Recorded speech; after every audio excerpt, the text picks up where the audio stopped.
శుక్లాంబరధరం విష్ణుం శశివర్ణం చతుర్భుజం ప్రసన్నవదనం ధ్యాయేత్ సర్వవిఘ్నోపశాంతయేత్.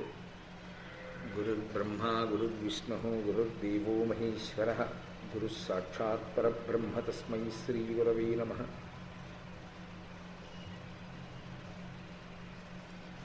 వ్యాసాయ విష్ణురూపాయ వ్యాసరూపాయ విష్ణవే నమో వై బ్రహ్మనిధయే వాసిష్ఠాయ నమో నమః.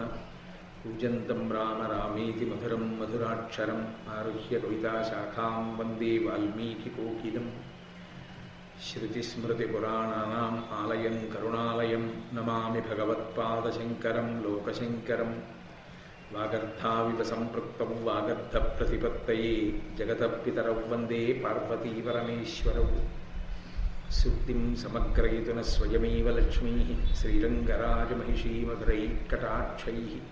వైదగ్ధ్యవర్ణగుణగుంభనగౌరవైర్యాం కండూలకర్ణకుహరాः కవయోధయంతి.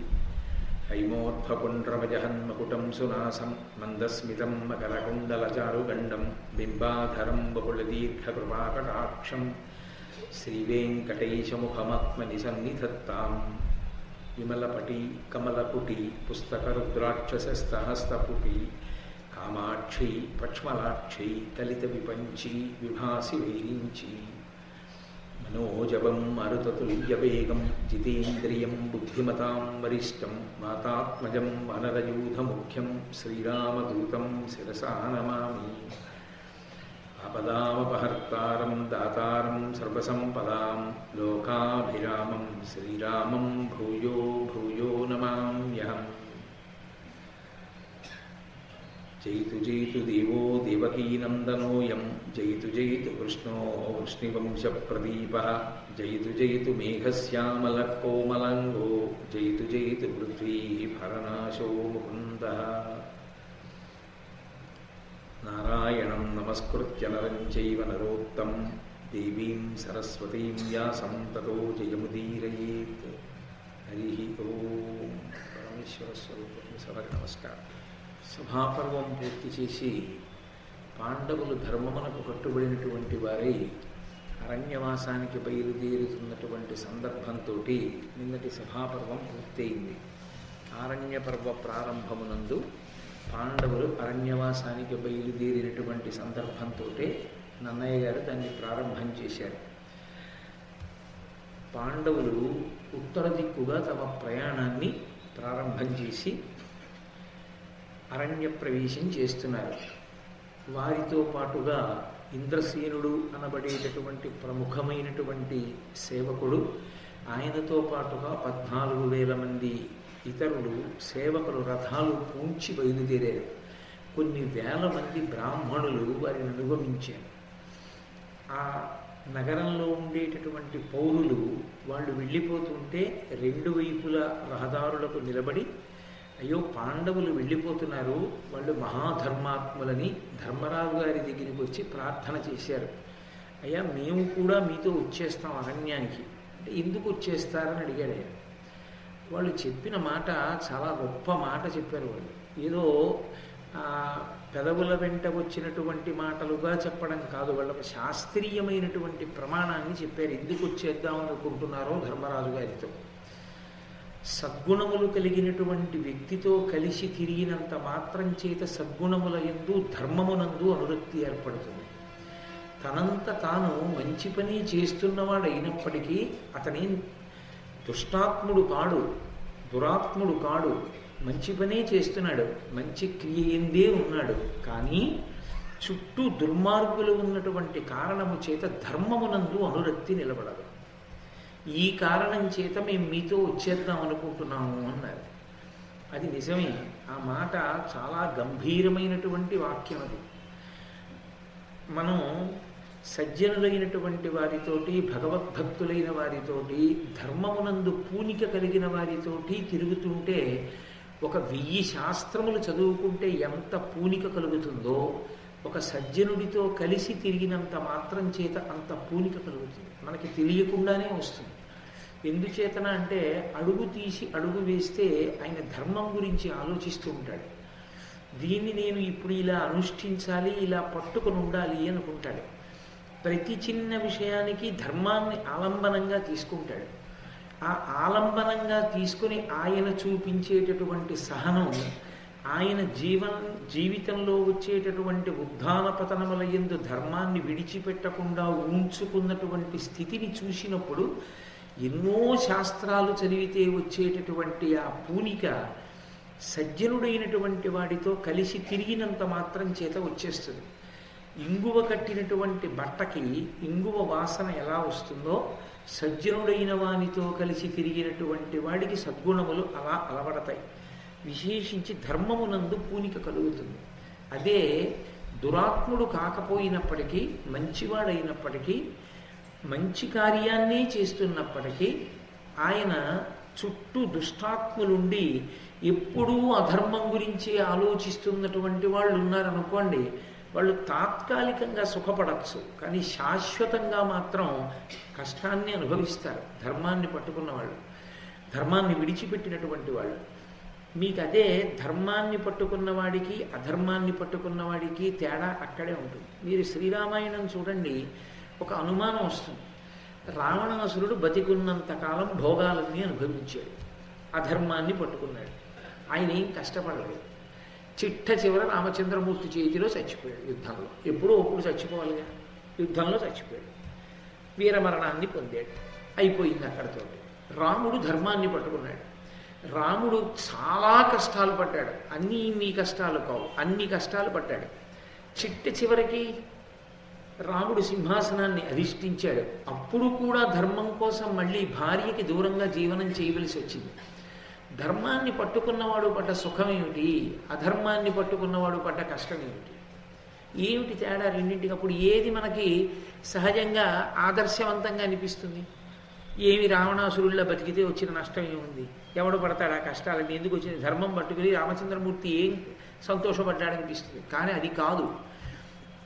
అధర్మం పట్టుకున్నవాడు సంతోషంగా ఉన్నట్లు మనకు అనిపిస్తుంది, కానీ వాడు భద్రతతో ఉండడు, వాడు సంతోషంగా ఉండడు.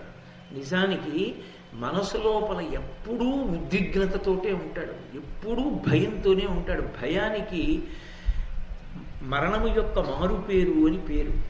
ఆ భయంతో ఉన్న కారణం చేత అతను చచ్చిపోయిన రోజున బతికిపోతాడు. ధర్మాన్ని పట్టుకున్నవాడు ఎన్నాళ్ళు ఉన్నాడో అన్నాళ్ళు బ్రతుకుతాడు, సంతోషంగా ఉంటాడు. శరీరం విడిచిపెట్టిన తరువాత యుగాలు మారిపోయినా సరే కీర్తి శరీరుడై మిగిలిపోతాడు. ఆయన శరీరం వెళ్ళిపోతుంది, కానీ ఆయన కీర్తి శరీరంగా మిగిల్చుకుని వెళ్ళిపోతాడు. ఆయన గురించి ఎక్కడ మాట్లాడినా ఎవరు మాట్లాడినా ఆ కీర్తిని ఉదాహరిస్తారు. ఆయనలా బ్రతకండి అని చెప్పుకుంటారు. అందుకే ధర్మం పట్టుకున్నవాడు కష్టపడ్డట్టుగా అనిపించవచ్చు, కానీ ధర్మాన్నే పట్టుకోవాలి. మంచిగా ఉన్నవాడి చుట్టూ అధర్మాత్ములు చేరారనుకోండి, అధర్మం పట్టుకుని వాళ్ళంత బాగున్నప్పుడు నేను ఈ ధర్మం పట్టుకోవలసిన అవసరం ఏమిటనేటటువంటి చిన్న చాంచల్యం మనసులో కలిగే అవకాశం ఉంటుంది. అందుకని మేము దుర్యోధనాదుల యొక్క పరిపాలనలో ఉండాలనుకోవట్లేదు. మీరు వెళ్ళిపోతున్నారు అరణ్యానికి ధర్మాత్ములు. 13 సంవత్సరాల కాలం తర్వాత ఏం జరుగుతుందో ఎవరికి తెలుసు. శుభం జరగాలని, మీరు తిరిగి రావాలని మేము కోరుకుంటాం. కానీ ఈ 13 సంవత్సరములలో మా మనసు అధర్మమునందు పూనికని పొందితే మేము పాడైపోతాం, మా జీవుడు పాడైపోతాడు. అందుకే మాకు ధర్మమునందు పూనిక కలగాలి అంటే మీతో కలిసి ఉంటాం, అందుకని మేమందరం మీతో వచ్చేస్తాం అంటే. ధర్మరాజు గారు చాలా అందమైన మాట ఒకటి అన్నాడు. ఆయన అన్నాడు, ప్రేమ ఎక్కడ ఉంటుందో అక్కడ గుణములు కనపడతాయి. మీకు మా యందు చాలా విశేషమైన ప్రేమ, అందుచేత లేని గుణములు మా యందు ఉన్నట్లుగా మీకు కనపడుతున్నాయి తప్ప నిజమే మేమంత గుణవంతులమే అనకూడదు. అందుకని ఆయన తనని తాను పొగుడుకోలేదు. లేని గుణములు మా యందు ఆపాదించి మేము చాలా మంచివాళ్ళమన్న భావన మీరు పొంది ఉన్నారు.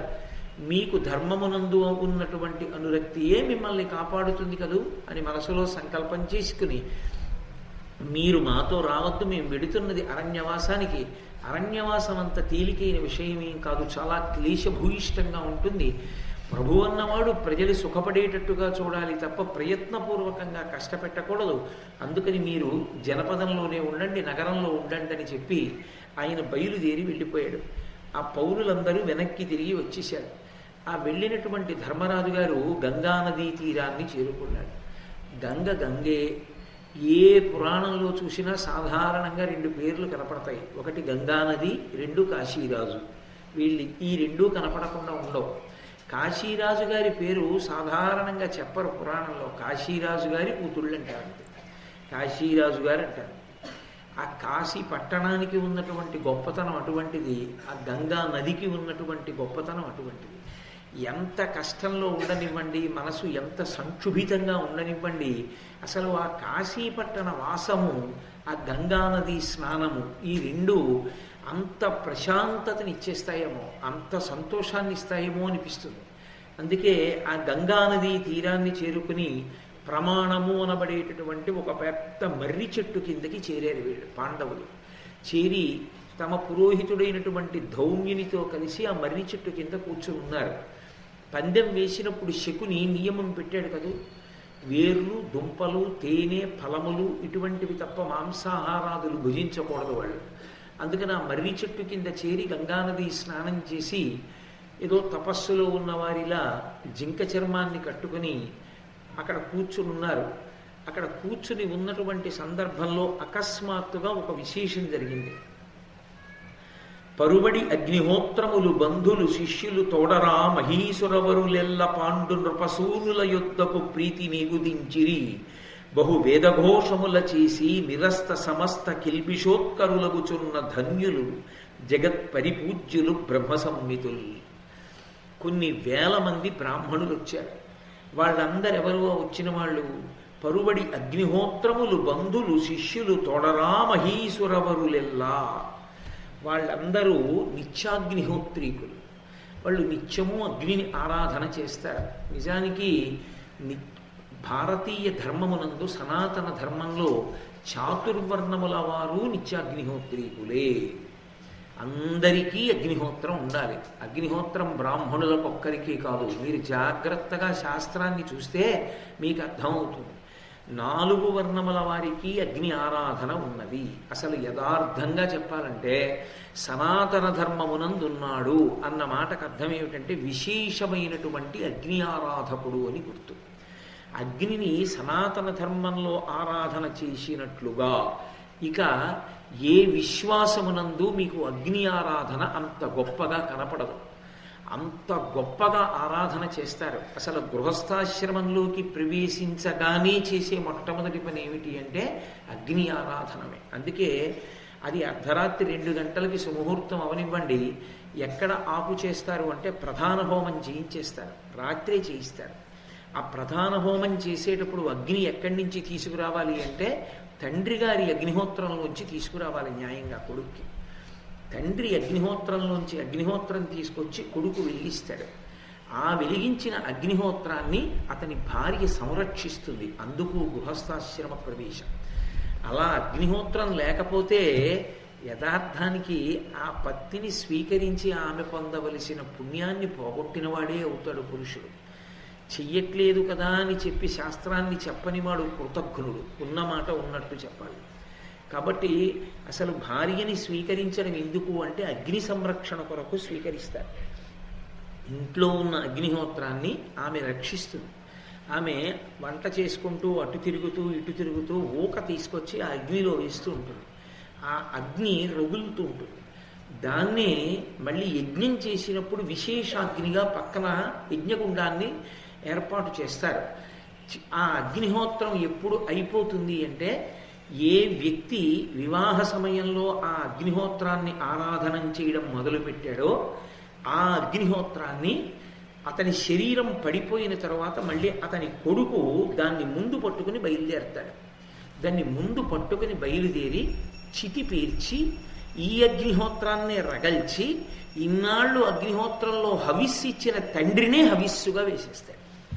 అప్పటితో అక్కడికి ఆ అగ్నిహోత్రం పూర్తవుతుంది. తప్ప బ్రతికున్నంత కాలము అగ్ని ఆరాధనమే. అగ్ని ఆరాధనమే సమస్త శ్రేయస్సులకు కారణము. అందుకే శ్రియమిచ్చేత్ హుతాశన, సమస్తమైనటువంటి లక్ష్మీ కటాక్షమునకు కారణమేది అంటే కేవలము అగ్నిహోత్రమే. ఆ అగ్నిహోత్రుణ్ణి ఎవరు ఆరాధన చేస్తారో ఎవరు అగ్ని కార్యాన్ని చేస్తూ ఉంటారో వాళ్ళకి ఒక విశేషమైనటువంటి లక్షణం ఉంటుంది. వాళ్ళకి పాపం ఉండదు. వాళ్ళ పాపము కాలిపోతూ ఉంటుంది. పాపం అంటే చెయ్యకూడని పని అన్న భావనతో మీరు తీసుకోకూడదు. అది కావాలని చేస్తూ మళ్ళీ కాల్చుకోవడం కాదు పాపాన్ని.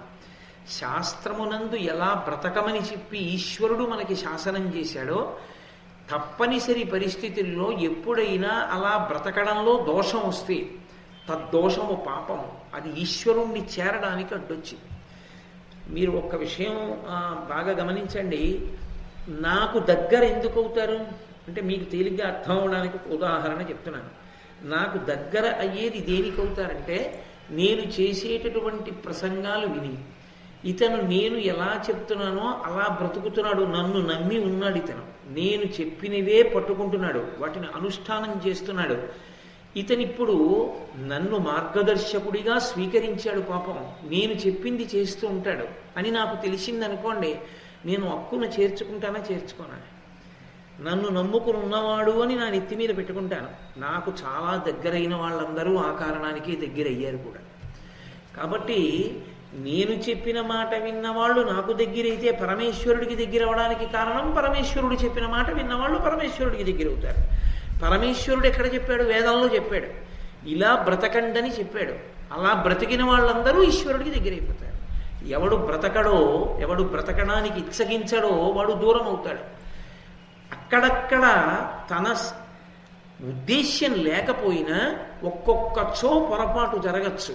ఒక ఉదాహరణ చెప్పాలి అంటే, అర్ఘ్యం ఇవ్వవలసిన వాడు, సంధ్యావందనం చెయ్యవలసిన వాడు వేళ పట్టున ప్రాయశ్చిత్తార్ఘ్యపూర్వక సంధ్యావందనం చెయ్యవలసిన అవసరం లేకుండా, ప్రాయశ్చిత్తం లేకుండా 3 మాటలే అర్ఘ్యం ఇవ్వవలసిన వాడు అలా ఇవ్వలేని పరిస్థితి కలిగి ప్రాయశ్చిత్తంతో 4 మాటలు అర్ఘ్యం ఇవ్వవలసినటువంటి పరిస్థితి ఏర్పడచ్చు.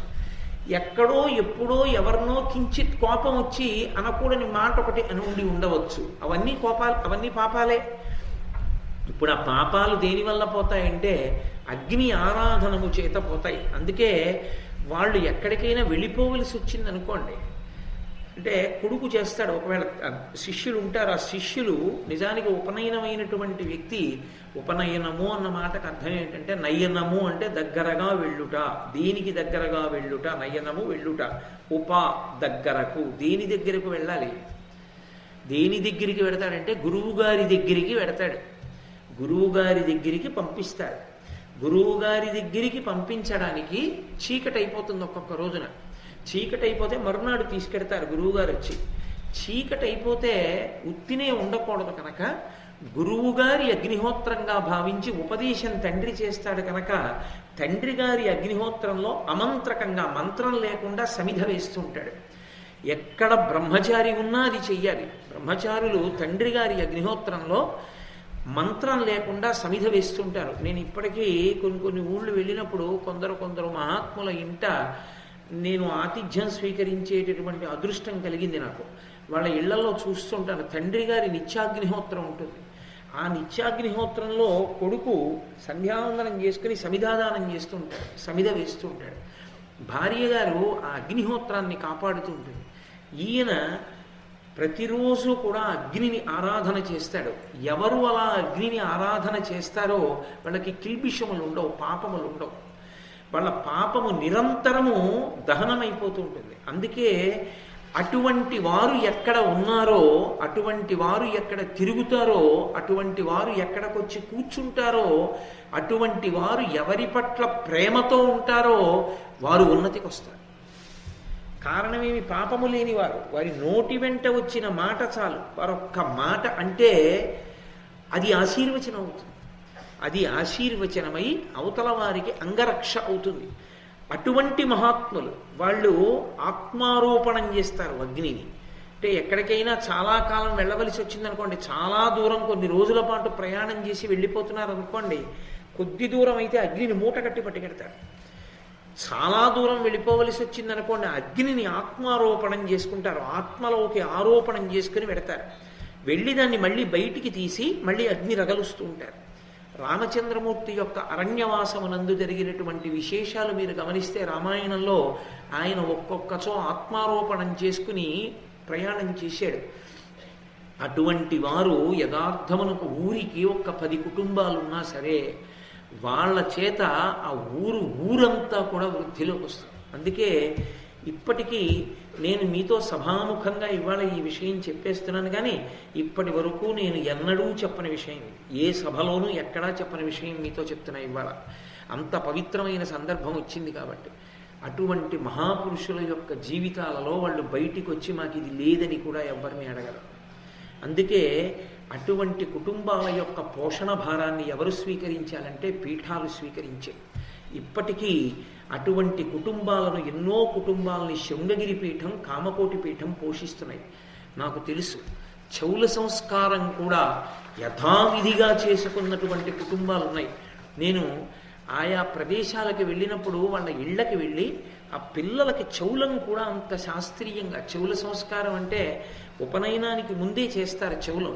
ఇప్పుడంటే అది ఉపనయనంలోకి తీసుకొచ్చేస్తున్నారు, కానీ అసలు చౌల సంస్కారం చేశారు అంటే అర్థం ఏంటంటే పిలక పెడతారు.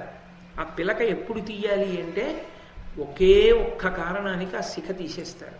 సన్యాసం తీసుకుంటే ఆ శిఖ తీస్తారు, లేకపోతే ఇక ఏ కారణానికి శిఖ తీసేయకూడదు. ఒకవేళ పొరపాటున శిఖ కాని తీసేస్తే, శిఖ లేకపోతే ఇక అతన్ని పంక్తిలో భోజనానికి కూర్చోబెట్టకూడదు, అతను సంధ్యావందనం చేయకూడదు. కాబట్టి భ్రష్టుడు వాడు దేనికి పనికిరాడు. పొరపాటున శిఖ పోతే దర్భకట్టు తిరగమని చెప్పింది వేదం. శిఖ మళ్ళీ వచ్చే పర్యంతము దర్భ కట్టుకుని తిరగాలి. దాన్ని చౌల సంస్కారము అని ఉపనయనానికి ముందే పిలక పెడతారు. ఆ చౌలాది సంస్కారములను కూడా యథాశాస్త్రంగా చేసి ఇప్పటికీ అగ్నిగృహంలో అగ్నిహోత్రాన్ని ఆరాధన చేస్తున్నటువంటి కుటుంబాల ఇళ్లకి వెళ్ళి అటువంటి ఇంట్లో అడుగు పెట్టడం, అటువంటి ఇంట్లో గుక్కెడు మజ్జిగ తాగడమే నా జన్మలో చాలా గొప్ప విశేషంగా భావించి పరవశించిపోయాను నేను. ఇప్పటికీ ఉన్నాయి అటువంటి కుటుంబాలు. వాళ్ళని ఇవాల్టి రోజున నిజంగా ఇంకెవరికైనా చెప్తే వాళ్ళ మానాన వాళ్ళు ఆరాధించుకుంటేనే తెలిస్తే మూఢాచారాలనే వ్యక్తులు వాళ్ళని పోషిస్తారా? అందుకని పీఠాలు స్వీకరించాయి, గుప్తంగా పోషించి ఆ కుటుంబాలని వృద్ధిలోకి తీస్తున్నాయి. నేను మీతో యథార్థం చెప్తున్నాను, ఇంకా అటువంటి కుటుంబాలు ఉన్నాయి కాబట్టే భారతదేశానికి సునామీ ఎక్కువ మాటలు రాదు. కాబట్టి అంతటి మహితాత్ములైనటువంటి ఆ నిత్యాగ్నిహోత్రీకులైనటువంటి బ్రాహ్మణులు తమ బిడ్డలతో, శిష్యులతో కలిసి వాళ్ళందరూ వేదఘోష చేస్తూ వచ్చారు. వాళ్ళు ఉత్తినే కూర్చోరు, వాళ్ళు ఎప్పుడూ వేదాన్ని అన్యాయం చేస్తుంటారు. వాళ్ళు ఆ వేద మంత్రాలు చదువుతూ పరువడి అగ్నిహోత్రములు బంధులు శిష్యులు తోడరా మహీసురవరులెల్ల పాండునృపసూనుల యుద్ధకు ప్రీతి నిగుదించిరి. అది పాండవుల గొప్పతనం. వాళ్ళు వెళ్ళిపోతుంటే అరణ్యవాసానికి గంగానది ఒడ్డున మర్రి చెట్టు కింద కూర్చునుంటే కొన్ని వేల మంది నిత్యాగ్నిహోత్రం చేసేటటువంటి బ్రాహ్మణులు తమ బంధువులతో, పిల్లలతో, శిష్యులతో కలిసి వేదఘోష చేస్తూ మన ధర్మరాజు గారి దగ్గరికి వచ్చారు. వచ్చి వాళ్ళు బహు వేదఘోషముల చేసి నిరస్త సమస్త కిల్బిషోత్కరులగుచున్న ధన్యులు, జగత్ పరిపూజ్యులు, బ్రహ్మ సంహితులు. వాళ్ళు జగత్తు చేత పూజ అందుకునేటటువంటి వారు, పాపము లేనివారు, ధన్యాత్ములైనటువంటి వారు. అంతమంది బ్రాహ్మణుల యొక్క సమూహములు వచ్చి ధర్మరాజు గారి చుట్టూ చేరి వాళ్ళందరూ అన్నారు, ధర్మరాజా నువ్వెక్కడుంటే మేము అక్కడ ఉంటాం. ఎందుకు ఆ మాట? ఆయన ఇవాళ ఏదో చేయించగలడని కాదు, దాని మీద నమ్మకం ఉన్నవాడు. ఆ నమ్మకం ఉన్నవాడి దగ్గరికి వెళ్ళి చదివితే చాలు, ఎంత సంతోషంగా ఉంటుందో వాళ్ళకి. 80 సంవత్సరాల వయసు దాటిపోయి 90 ఏళ్ళు వచ్చేసి ఆ వేదం చదువుకున్నటువంటి వ్యక్తులు ఇప్పటికీ ఎంత పవిత్ర జీవనం చేస్తారంటే పంపులోంచి వస్తున్నటువంటి నీరు వాళ్ళు తాగరు, కూపంలో నూతిలో ఉన్నటువంటి నీరే తాగుతారు. నాకు ఒక మహానుభావుడు వేద పండితుడు ఒక ఆయన విషయం తెలుసు. ఆయన గుంటూరులో బయలుదేరి ఇంటికి వెళ్ళిపోతున్నారు. పశ్చిమ గోదావరి జిల్లాలో పల్లెటూరు వెళ్ళిపోతుంటే వారికి పశ్చిమ గోదావరి జిల్లా సరిహద్దుల దగ్గరికి వచ్చేటప్పటికి నాలుక పిడచ తిరిగిపోయి వారు స్పృహ తప్పిపోతున్నంత పని అయింది. వారు పొలంలో బావి ఎక్కడైనా కనపడే వరకు వెళ్ళి ఆ బావిలో నీళ్లు తాగి ప్రాణాలు దక్కించుకుని ఇంటికి వెళ్ళాడు. మా గురువు మడికట్టుకుని నన్ను తీసుకెళ్లి వేదం నేర్పినందుకు నేను ఎక్కడ పడితే అక్కడ పంపులో నీళ్లు నేను తాగనన్నారు. అంత శౌచంతో, అంత శాస్త్రీయంగా వాళ్ళ కంఠాల్ని నిలబెట్టుకుంటారు. ఆ ఊపిరి తీసి ఊపిరి విడిచిపెట్టడం అంతా వేదమంత్రాల కోసం. ఇప్పటికీ అలాంటి కుటుంబాలు ఎన్ని కుటుంబాలు ఉన్నాయో, ఆ వేదాన్ని నమ్ముకుని బ్రతుకుతున్న కుటుంబాలు. అటువంటి మహాపురుషులు వాళ్ళు 85 ఏళ్ళు 90 ఏళ్ళు వచ్చినటువంటి వాళ్ళు నాకు కొన్ని చెప్పాలో తెలీదు, చెప్పకూడదో తెలీదు. ఒక్కొక్కసారి చాలా అయోమయావస్థ కింద ఉంటుంది నాకు. నేను ఒకసారి ఇంట్లో ఉంటే, ఒకసారి శ్రావణ మాసంలో నా దగ్గరికి వచ్చారు పెద్ద పెద్ద ఘనాపాఠీలు. ఒక ఆయనకి 90 ఏళ్ళు ఉంటాయి, కరెంట్ లేదు, లిఫ్ట్ పనిచేయట్లేదు. ఆయన అతి కష్టం మీద పక్కన 2 శిష్యులు భుజాలు పట్టుకుంటే ఎక్కి వచ్చారు. మణికుండలాలతో ఉన్నారు. సూర్యబింబం ఎలా వెలుగుతుందో అలా వెలుగుతున్నారు. పాపం మా ఇంట్లోకి వచ్చి 4 నిమిషాలు రొప్పుతూనే ఉన్నారు. అయ్యా కూర్చోండి, సేద తీరండిని కూర్చోబెట్టి కాసిన పాలిస్తే తాగి, ఎందుకు ఇంత శ్రమ తీసుకొచ్చారు, ఎవరు మీరు ఎక్కడి నుంచి వచ్చారన్నారు. ఆయన ఎక్కడి నుంచి వచ్చారో, ఎక్కడ వేదం నేర్చుకున్నారో, ఏ వేద పాఠశాలలో ఇప్పుడు వేదం చెప్తున్నారో చెప్పి, నేను ఎందుకు వచ్చానో తెలుసా అని అడిగారు. ఎందుకు వచ్చారు అన్నాను. ఏమీ లేదు నాయన, రామాయణం విన్నానయ్యా టీవీలో, నువ్వు చెప్పింది రామాయణం ఈ రోజుల్లో అంత కష్టపడి చెప్పావు కదా, నీకు ఆశీర్వచనం చెయ్యాలని వచ్చానన్నారు. అని ఆయన 40 నిమిషాల సేపు 90 సంవత్సరాల వ్యక్తి అసలు ఆ స్వరంతో వేదం చెప్తుంటే దగ్గరగా తలుపులు తీసుంటే ఒక 10 ఫ్లాట్లకి వినపడుతుంది. అంత గొప్ప కంఠంతో ఆయన ఆ స్వస్తి చెప్పి ఆశీర్వచనం చేసి ఆయన వెడుతుంటే నిజంగా ఆయన జీవితం, ఆయన నిరపేక్ష, వాళ్ళకి వేదం మీద రామాయణం మీద ఉండే అనురక్తి, వాటిని చూసి నేను పరవశించిపోయాను. ఇప్పటికీ అటువంటి మహాత్ములు ఎందరో ఉన్నారు. వాళ్ళకి ఆ వేదం మీద నమ్మకం, ఆ అగ్నిహోత్రం మీద నమ్మకం, ఆ బ్రాహ్మణ్యం మీద నమ్మకం, పరమేశ్వరుడి మీద నమ్మకం ఉన్న పరిపాలకుడు వెళ్ళిపోతుంటే కష్టంలో మనం సుఖపడుతూ ఎక్కడో ఉండడం కాదు, మనము ఆయన వెంట వెళ్ళాలి. ఎందుకు వెళ్ళాలి? వాళ్ళ దగ్గర వేదమంత్రాలు ఉన్నాయి. ఆ వేద మంత్రముల యొక్క శక్తి చేత పాండవులకు ఏ హాని కలగకుండా రక్షించాలి. అలా రక్షించగలరా? రక్షించాడు ధౌమ్యుడు. కిమ్మీరుడన రాక్షసుడు మీద పడుతుంటే తన మంత్రముల చేత ఆయన్ని స్తంభీభూతుణ్ణి చేసి ఆ కిమ్మీరుడు పాండవుల మీద పడకుండా ఆపగలిగాడు. అతని యొక్క రాక్షస శక్తులన్నింటినీ మటుమాయం అయిపోయేటట్టుగా చేయగలిగాడు వేదమంత్రాలు చదివి. కాబట్టి వీళ్ళని రక్షించాలి. వాళ్ళు చదువుకున్నందుకు వాళ్ళ ప్రయోజనం. కాబట్టి వాళ్ళందరూ వచ్చి, మేము మీతో వచ్చేస్తాం, ఇన్ని వేల మందిని అరణ్యవాసం మీరు చేస్తే మేము అరణ్యంలోనే ఉంటాం. ధర్మరాజు గారు హడిలిపోయాడు. ధర్మరాజు గారు హడిలిపోయి స్పృహ తప్పి పడిపోయాడు. ఎందుకు అంటే వచ్చిన వాళ్ళు బ్రాహ్మణులు, నిత్యాగ్నిహోత్రీకులు, తాను క్షత్రియుడు. వాళ్ళకి అన్నం పెట్టి రక్షించవలసిన కర్తవ్యం తనది. తనకిప్పుడు ఏముంది? ఏమీ లేదు. ఏమీ లేనివాడు ఇంతమందికి అన్నం ఎక్కడి నుంచి పెడతాడు? తాను అన్నం పెట్టని కారణం చేత ఆకలితో ఏ ఒక్కడైనా శరీరం వదిలేస్తే ఆ పాపం తన వంశాన్నంతటినీ కట్టి కుడిపేస్తుంది.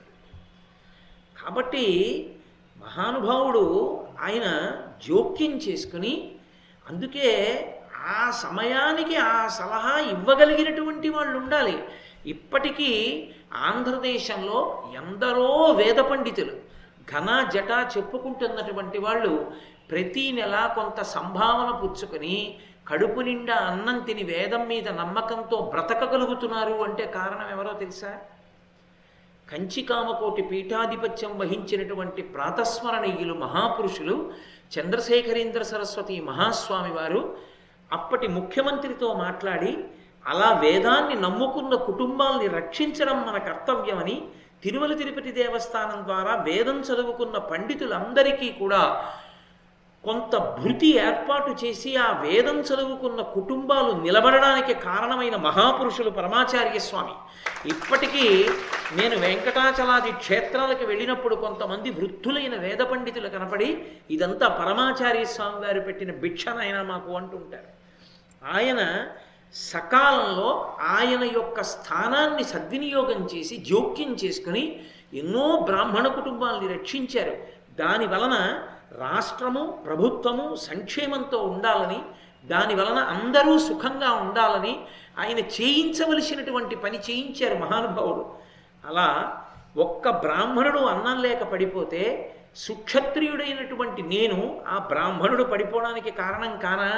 మరి వీళ్ళని నేను ఎలా పోషించగలను? మార్గం ఉందా? లేదు. ఇది ధర్మరాజు గారికి రాజ్యమంతా పోయినప్పుడు స్పృహ తప్పిపోలేదు. తన భార్యకి అవమానం జరుగుతుంటే ఆయన స్పృహ తప్పిపోలేదు. తనని మాయాద్యూతానికి పిలిచి ఓడించి పైబట్టలు తీయించి కింద పెట్టేస్తే ఆయన స్పృహ తప్పిపోలేదు. కొన్ని వేల మంది బ్రాహ్మణులు వచ్చి మీతో అరణ్యానికి వస్తామంటే స్పృహ తప్పి కింద పడిపోయాడు. వాళ్ళని పోషించలేనేమోనని. అది ఒక పరిపాలకునకు ఉండవలసినటువంటి సహజమైన లక్షణం. తనని నమ్మిన వాళ్ళని ఎవరిని తాను ప్రధానంగా పోషించవలసిన అవసరం ఉందో వాళ్ళని పోషించలేమోనని అంత ఆర్తి ఉన్నవాడు, పోషించలేనేమోనని. స్పృహ తప్పిపోతే ఆయనకి తెలివి వచ్చిన తరువాత శౌనకుడు అనేటటువంటి మహర్షి ఆయనతో మాట్లాడుతూ ఒక మాట అంటాడు. ఏమి ధర్మరాజా ఇంత ఆర్తి పొందావు? శరీర మానస మహాదారుణ దుఃఖముల చేసి తెరిగి శరీరుల్ క్రూరతర బాధ పొందుదురు. ఆ రెంటిని చెరుతులార్యులు అమలిన బుద్ధిన్. ఓ ధర్మరాజా, ఒక్క విషయాన్ని నువ్వు గమనించు. రెండిటితో కలిసి ఉంటుంది ఈ శరీరం. అందుకే దీన్ని చిత్ జడ సంఘాతము అని పిలుస్తారు. చిత్తు జడ ఈ రెండు కలిసి ఉంటాయి. జడము అంటే తనంత తానుగా ప్రతిస్పందించలేని దానిని జడమంటారు. ఇప్పుడు నేను అలా ఓ పిల్లి పడుకుని ఉంటే దాన్ని తోక మీద ఇలా అన్నాను అనుకోండి, అది కయ్యని నోరు తెరుస్తుంది, కరుస్తాను స్మాన్, లేకపోతే అలా పోతుంది, అంటే మేవ అంటుంది, అది ప్రతిస్పందిస్తుంది. కాబట్టి అది చైతన్య ప్రాణి. జడము అంటే తనంత తాను స్పందించలేనిది. యథార్థమునకి శరీరం తనంత తాను స్పందించలేదు. ఇది ఎందుకు స్పందిస్తోంది అంటే ఇది చిత్తుతో కలిసి ఉంది. అదే భజంతి త్వాం ధన్యాహ కతిచన చిదానందలహరి అంటారు శంకరాచార్యుల వారు సౌందర్యలహరిలో. చిత్ అంటే ఆ ఆత్మశక్తి, అది ఇక్కడ నుంచి పాదాల వరకు అంతటా వ్యాపించి ఉంది ఆ చైతన్యం. ఆ చైతన్యమే పరమేశ్వరుడు. ఆ చైతన్యము శరీరము కలిసి ఉన్నాయి. అందుకే చిజ్జడ సంధి అని పేరు శరీరానికి. ఈ చిత్తు కానీ శరీరాన్ని వదిలిపెట్టేసింది అనుకోండి, ఇంకా శరీరం తనంత తానుగా ఏమి స్పందించదు. కొట్టండి, తిట్టండి, పొగడండి, ఆవలసిన వాళ్ళు రానివ్వండి, రాకూడని వాళ్ళు రానివ్వండి, దానికి ఏమి ఆకలి ఉండదు, దాహం ఉండదు, నిద్ర ఉండదు. కట్టెల్లో పెట్టండి, కాల్చండి, గిల్లండి, కొట్టండి, ఐసుగడ్డ మీద పడుకోబెట్టండి, దానికి ఏమీ ఉండదు, స్పందన ఉండదు. స్పందన ఉండదు కాబట్టి జడం. చిత్తుతో కలిసి ఉంటే స్పందిస్తుంది. చిజ్జడ సంధి అంటారు. ఈ శరీరమునందు ఈ శరీరమునకు రోగములు వస్తాయి, మనసుకి రోగములు వస్తాయి, రెంటికి రోగములు వస్తాయి. కాబట్టి ఈ రెంటికి రోగములు వచ్చేటప్పుడు దాని గురించి పట్టించుకోవలసినటువంటి అవసరం ఒకటి ఉంటుంది. ఏమిటి అవసరము అంటే ఈ శరీరమునకు వచ్చేటటువంటి వ్యాధులను పోగొట్టుకోవడానికి బుద్ధిబలాన్ని ఉపయోగించాలి. మనసుకి వచ్చేటటువంటి వ్యాధిని పోగొట్టుకోవడానికి బుద్ధిబలాన్ని ఉపయోగించాలి. ఈ శరీరమునకు వ్యాధి రాకుండా ఎలా ఉంటుంది? శరీరమునకు వ్యాధి రావడానికి కొన్ని కారణాలు ఉంటాయి. అది కూడా ఆయనే చెప్పాడు. అలిసిపోవడం ఒక కారణం. నిరంతరంగా ఇది బడలిపోయేటట్టుగా దీన్ని వాడుకున్నారనుకోండి, ఇది ఒక ఉపకరణం, ఈశ్వరుడు ఇచ్చినటువంటి గొప్ప ఉపకరణం. దీన్ని విపరీతంగా వాడారనుకోండి, ఇది మొరాయిస్తుంది. కొంతకాలం మీరు వాడుకోకుండా చేసేస్తుంది. అంటే దీని ఎందు జ్వరం ప్రకోపిస్తే ఇంకా పని చేయదు. అప్పుడు దాన్ని పడుకోబెట్టేయాలి 4 రోజులు. మనంగా దానికి కొంత విశ్రాంతి ఇచ్చామనుకోండి, అది తేరుకుని మళ్ళీ పనిచేస్తుంది. అసలు మీరు విశ్రాంతిని ఇవ్వలేదనుకోండి, అది నేను ఇక నీతో కలిసి పని చెయ్యడం కుదరదు, నేను చెయ్యను కొన్నాళ్ళంటే. అలా మొరాయిస్తే వ్యాధి వస్తుంది. 2 ముట్టుకోకూడని వాటిని ముట్టుకుంటే వ్యాధి వస్తుంది. కొన్ని ముట్టుకోకూడని ఉంటాయి. ప్రతి పదార్థమునందు ఒక లక్షణం ఉంటుంది. ప్రతి పదార్థానికి ఆ లక్షణం ఉంటుంది. లేదు అని మీరు అనడానికి ఉండదు. ఒక కత్తి ఉందనుకోండి, ఆ కత్తిని మీరు ఎక్కువసేపు చేత్తో పట్టుకుంటే మీకు రజోగుణం వస్తుంది. ఆ కత్తితో దేన్నో ఒక దాన్ని కొడదామని, నరుకుదామని, తెగేద్దామన్న ఆలోచన కలుగుతుంది. కర్ర చేత్తో ఎక్కువసేపు పట్టుకున్నారనుకోండి, దేన్నో దాన్ని ఇలా కొడదామనిపిస్తుంది. రజోగుణ ప్రకోపం. సాత్వికమైనటువంటి వస్తువుని మీరు పట్టుకుని ఉన్నారనుకోండి, మనసు సాత్వికంగా ఉంటుంది. ఒక రుద్రాక్షమాల చేత్తో పట్టుకున్నారనుకోండి, మీకు తెలియకుండానే శ్రీరామ శ్రీరామ శ్రీరామ శ్రీరామ శ్రీరామ అంటూ ఒక మాట తిప్పడానికి ఎంతసేపు పడుతుంది అనిపిస్తుంది. లేకపోతే దీన్ని ఇలా వేలు మీద వేసుకుని నామం చెప్తూ తిప్పితే ఇది ఎలా ఉంటుంది అని తిప్పబుద్ధేస్తుంది. భగవన్నామం చెప్పాలన్న కోరిక కలుగుతుంది. ఒక్కొక్క వస్తువునందు ఒక్కొక్క లక్షణం ఉంటుంది. అందుకే ఏవి భగవంతుడి వైపుకి నడిపిస్తాయో అటువంటి వస్తువులతో సంగమం కలిగి ఉండాలి. లేకపోతే శరీరము రోగగ్రస్తమవుతుంది.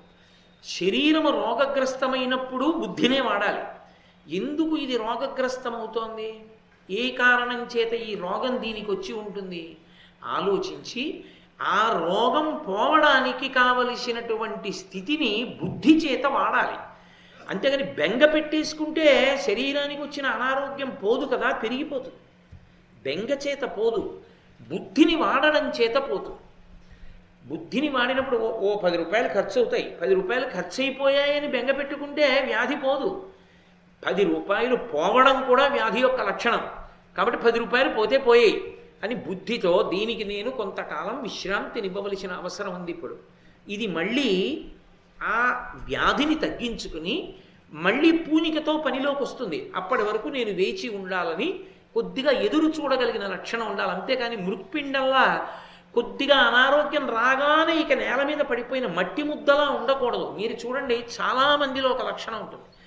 శరీరం అన్న తర్వాత అనారోగ్యము రాకుండా ఉండదు. అసలు దీని అంత సున్నితమైనటువంటి అమరిక ప్రపంచంలో ఇంకా ఎక్కడా లేదు. అంత సున్నితమైనటువంటి విషయాలతో ఇది ఉంటుంది. అన్ని సున్నితమైన విషయాలతో ఉన్నప్పుడు నీ తప్పు వలననే దాంట్లో దోషం వస్తుంది, రోగం వస్తుంది. రోగము అసలు ఈ ప్రపంచంలో ఎక్కడ ఏ సమస్య ఉన్నా అది ఈశ్వర సృష్టి కాదు. మీరు ఒకటే గుర్తుపెట్టుకోండి, ఈశ్వర సృష్టి స్పష్టము, అది సమస్యారహితము, దాని మీద సమస్యలు లేవు. సమస్యలు ఎక్కడొచ్చాయంటే మనిషి యొక్క మేధస్సులోంచి వచ్చాయి. అక్కర్లేని పనులు వీడు చేసి తెచ్చుకున్నాడు, ఈశ్వరుడు ఇచ్చింది కాదు. కానీ వీడేం చేస్తాడంటే తప్పు తను చేసి ఈశ్వరుడి మీద నెట్టేస్తాడు.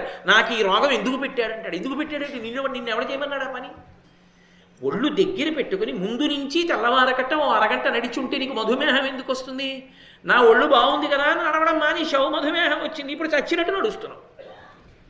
ఈ బుద్ధి నీకు ముందుంటే మధుమేహం వచ్చేది కాదు. ఈశ్వరుణ్ణి ఎందుకంటావు? నీకు ఆయన ఇచ్చిన శరీరాన్ని ఎక్కడ వాడావు? నువ్వు సక్రమంగా దానికి వ్యాయామం ఏమి ఇచ్చావు? ఇవ్వలేదు కాబట్టి పాడైంది. ఈశ్వరుణ్ణి ఎందుకు నింద చేస్తావు? నింద చేయకు. ఇప్పుడు నువ్వేం చెయ్యాలో అది చెయ్యి బుద్ధిబలంతో. దీన్ని ఇలా వాడాలి అని వాడుకో. అంతేకాని దాని గురించి బెంగ పెట్టుకు చతికిల పడిపోతే అసలేమీ చేయలేవు. నువ్వు ఎందుకు పడిపోయావు? ఇది శౌనకుడి ప్రశ్న. మహాభారతం ఎందుకు వింటామంటే ఎప్పుడో ధర్మరాజు గారికి చెప్పడం కాదు, ఇప్పటికీ ఎప్పటికీ మనకది జవాబు. చాలామంది విషయంలో మీరు చూడండి, ఆరోగ్యంగా ఉన్నంతకాలం వాళ్ళంత ఉత్సాహవంతులు మీకు కనపడరు.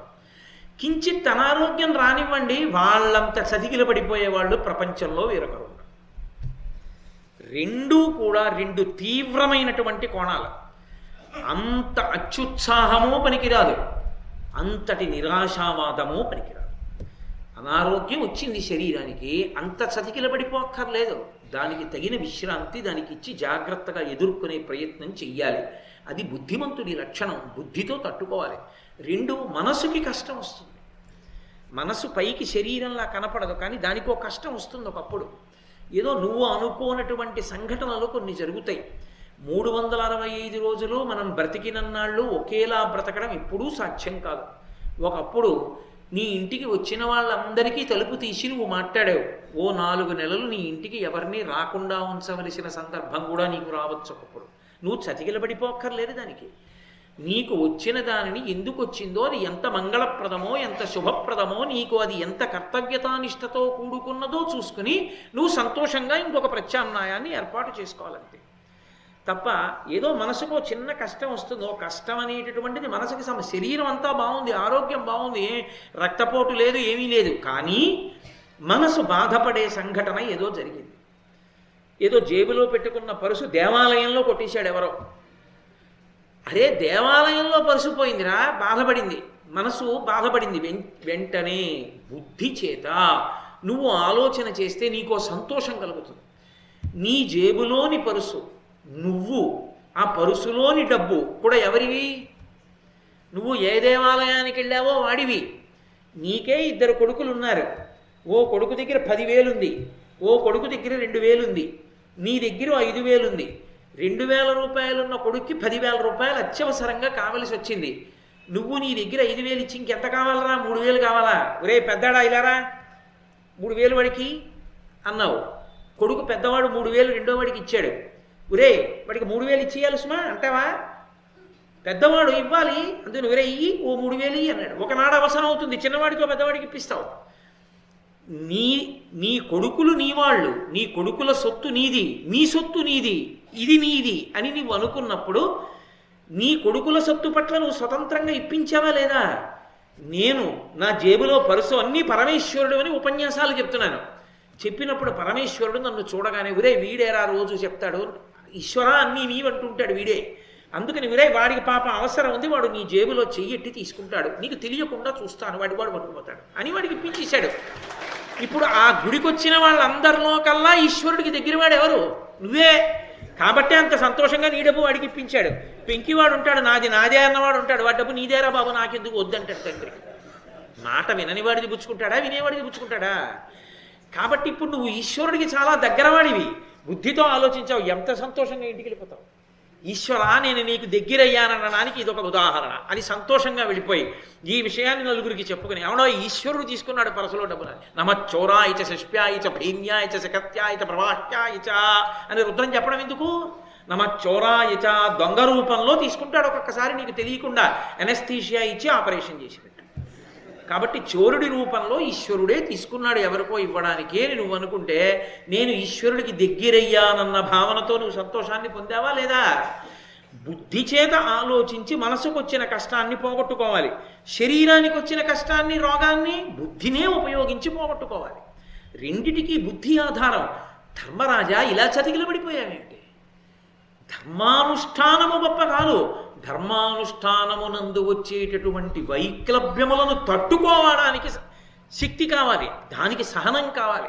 సహనం అంటే బండ ఓర్పు కాదు, విచక్షణతో ఓర్పు, ఉత్సాహంతో ఓర్పు, సిద్ధాంతమెరిగి ఓర్పు. కాబట్టి అది ఎందుకు కోల్పోయావు నువ్వు? ఈ సహనాన్ని నీకు పోతే ధర్మమునందు అనురక్తి పోతుంది. కాబట్టి నువ్వు బుద్ధిని ఉపయోగించాలి. ఎంత అద్భుతంగా మాట్లాడారో చూడండి.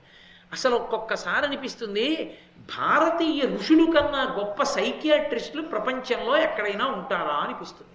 ఇంతకన్నా మనస్తత్వ శాస్త్రవేత్తలు ప్రపంచంలో ఉంటారండి? ఏ ఋషి మాట్లాడనివ్వండి అలా ఉంటుంది. కాబట్టి అని నీకు ఉన్నది పోయిందని, ఇప్పుడు లేదని, ఎవరినో ఏదో పోషించడానికి ఏదో కావాలని, అది లేకపోతే చెయ్యలేనని నీ మనసులో తృష్ణ కలిగిందేమో ధర్మరాజా, పరిశీలించు. తృష్ణ అన్న మాటకు అర్థం ఏమిటంటే ఎప్పుడు ఏది ఎంత అవసరమో అంత ఉండడం. అది తప్పు లేదు, దాన్ని ఉండవలసిన కోరిక ఒకటి ఉంటుంది. అసలు ఏ కోరిక లేకుండా బతకండి అని చెప్పరు, అది తప్పు.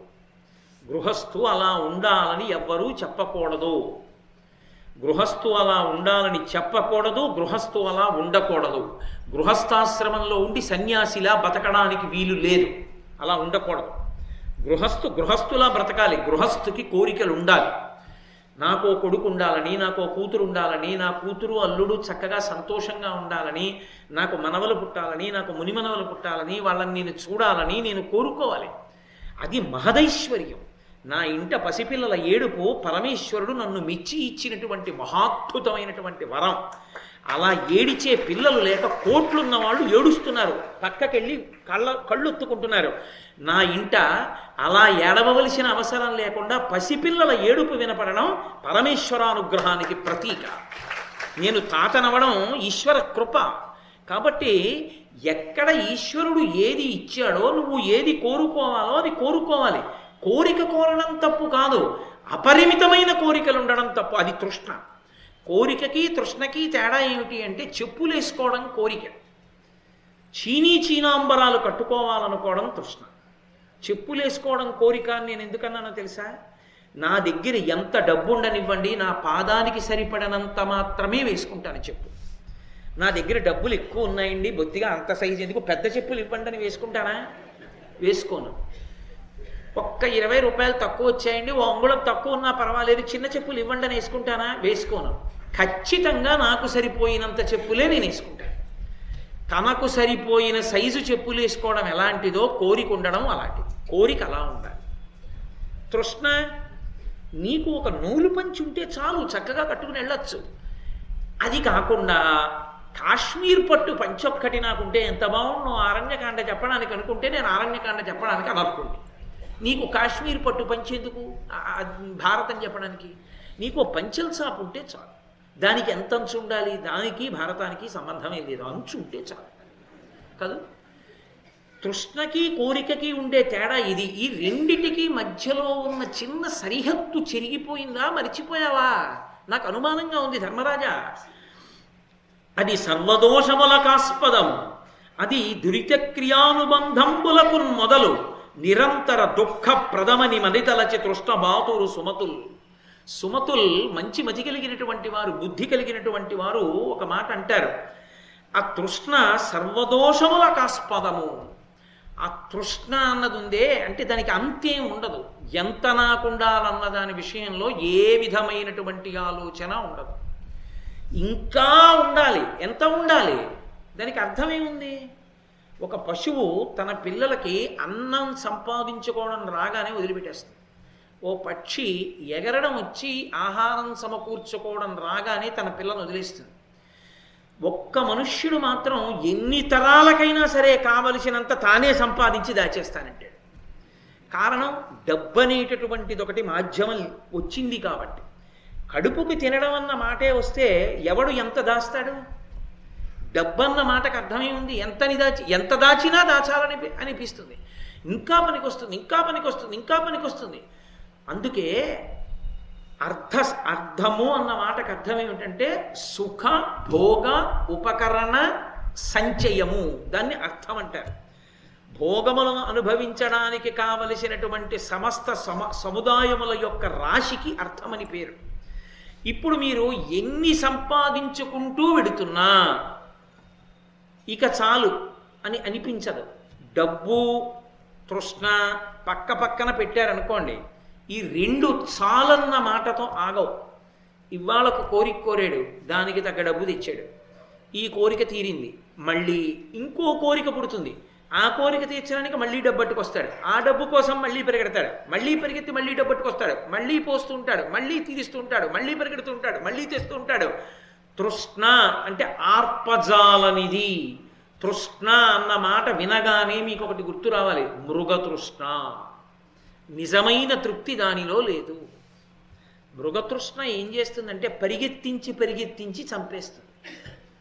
అందుకే మీరు చూడండి, ఇప్పటికే మరీచికలు అంటారు. మరీచిక అని అవి ఇప్పటికీ కూడా మరువాటము అని ఇసుకతో కూడినటువంటి ప్రదేశాలు, ఎడారులు. అందుకే అక్కడ ఉండేటటువంటి వాళ్ళనే మారువాడీలు అంటారు. మార్వాడీలు అంటుంటాం కదా మనం.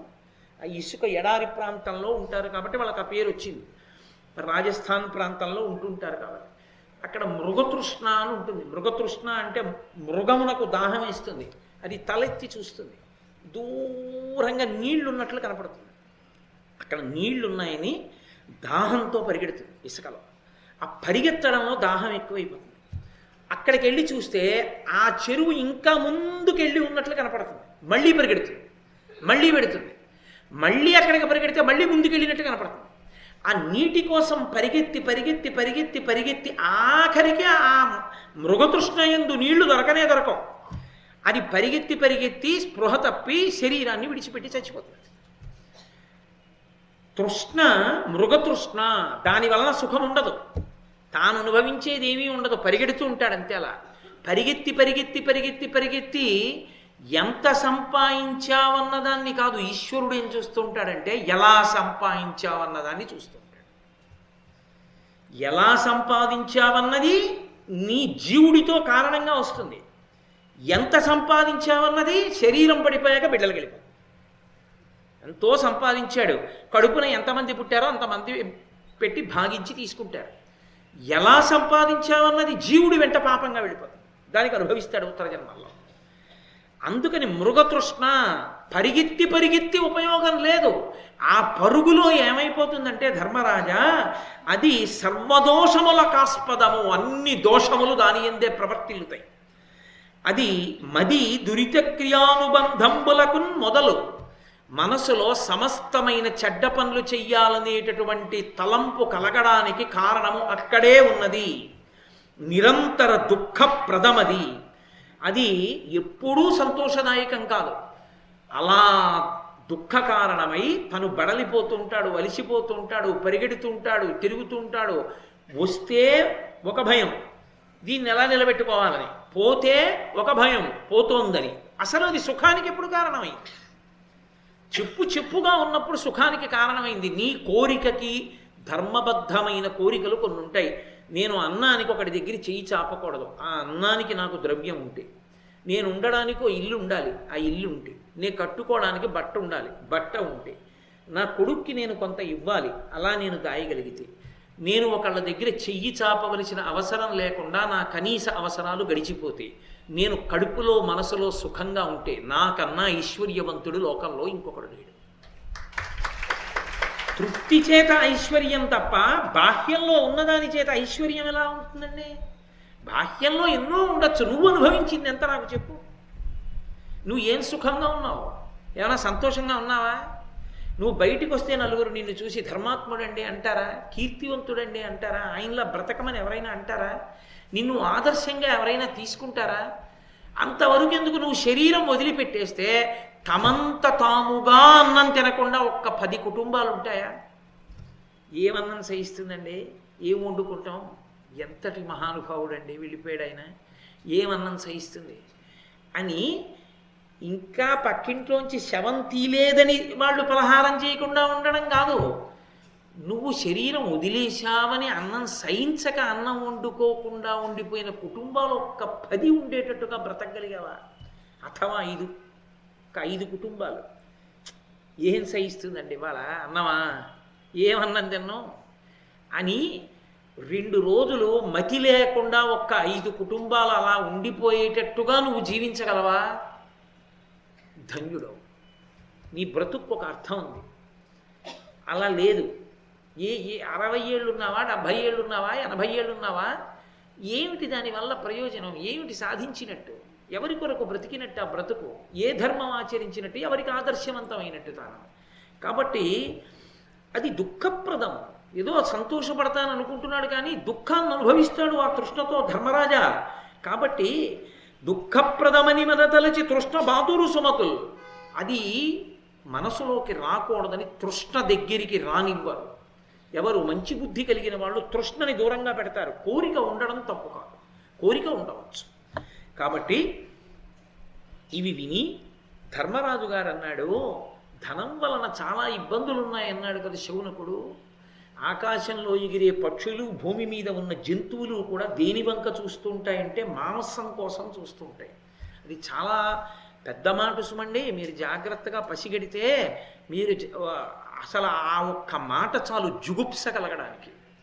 ఆకాశంలో గ్రద్ద ఎగురుతూ ఉంటుంది, దాని చూపు మాంసాన్ని చూస్తూ ఉంటుంది. కోడిపిల్ల యొక్క అందాన్ని, దాని బుజ్జితనాన్ని, అది అమ్మ వెంట పరిగెత్తే అమాయకత్వాన్ని, ఏమీ తెలియనటువంటి దాని పసితనాన్ని అది చూడదు. దాన్ని ముక్కుతో కొట్టి చీరేసి ఆ మాంసం తినేయడం ఎంత తేలికో. ఇంత మాంసం ఉంటుంది, ముద్దగా గుజ్జు మాంసం, లేత మాంసం ఎంత బాగుంటుందో, దీన్ని తినాలని గ్రద్ద చూస్తుంది. అక్కడే విడుతున్న కుక్కకి దానిలో మాంసమే కనపడుతుంది, పిల్లికి దానిలో మాంసమే కనపడుతుంది. ఇంకొక 6 నెలల్లో ఇది పెద్దదైతే వర్షాకాలం వచ్చేటప్పటికీ అని యజమానికి దానిలోని మాంసమే కనపడుతుంది. ప్రతివాడికి దానిలోని మాంసమే కనపడుతోంది. అది తింటోంది, తిరుగుతోంది. దాని కాళ్ళతో పెంటపోగుని ఇలా ఇలా దులిపి పురుగులు తిని మాంసం పెంచుకుంటోంది. ఎవరి కోసం?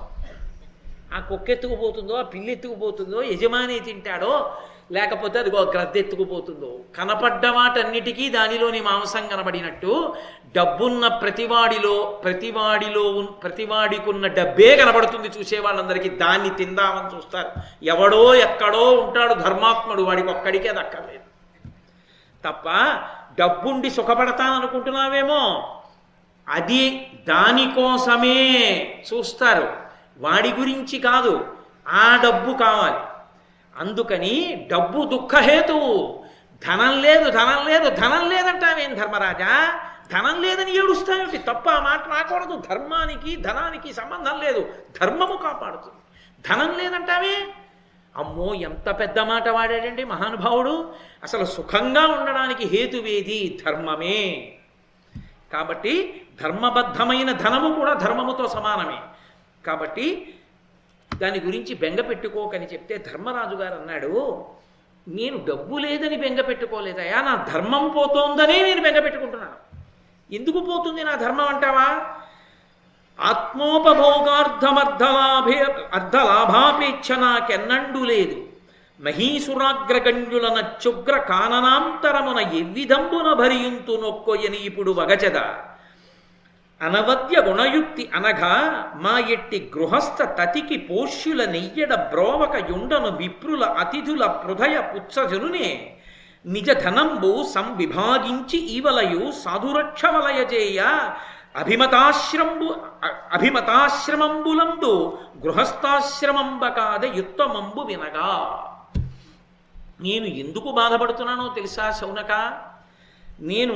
నేనేదో సుఖపడడానికి డబ్బు లేదు, నేను సంతోషాలు అనుభవించడానికి డబ్బు లేదని నేను ఏడవట్లేదు. నేను ఏ ఆశ్రమంలో ఉన్నానో ఆ ఆశ్రమానికి సంబంధించిన ధర్మం పోతోందని ఏడుస్తున్నాను. ఎందుకని? ధర్మము రెండిటిని ఆశ్రయించి ఉంటుంది. వర్ణము, ఆశ్రమము. వర్ణాశ్రమ ధర్మాలు అంటారు. అందుకే ఏ వర్ణము వారికి ఆ ధర్మం ఉంటుంది. మీరు ఒక్క విషయం బాగా జ్ఞాపకం పెట్టుకోవాలి. పరమేశ్వరుడు ఇన్ని వర్ణములను సృజించి కొన్ని వర్ణముల వారు నన్ను చేరడానికి వీలు లేదని తలుపులు మూయలేదు. ఏ వర్ణము వారు ఆ వర్ణధర్మాన్ని పోషిస్తే వాళ్ళందరూ ఇంద్రసభలో ఉంటారన్న విషయం మీరు సభాపర్వంలో విన్నారా లేదా? అందరూ బ్రాహ్మణులైతేనే తరిస్తారని ఎక్కడా పరమేశ్వరుడు చెప్పలేదు. అసలు మీతో నేను ఒక వాక్యం చెప్తాను, మీరు తర్వాత ఆలోచించండి. అసలు నిజంగా తరించడానికి చాలా కష్టమైన జన్మ అంటూ ఉంటే బ్రాహ్మణ జన్మ ఒక్కటే.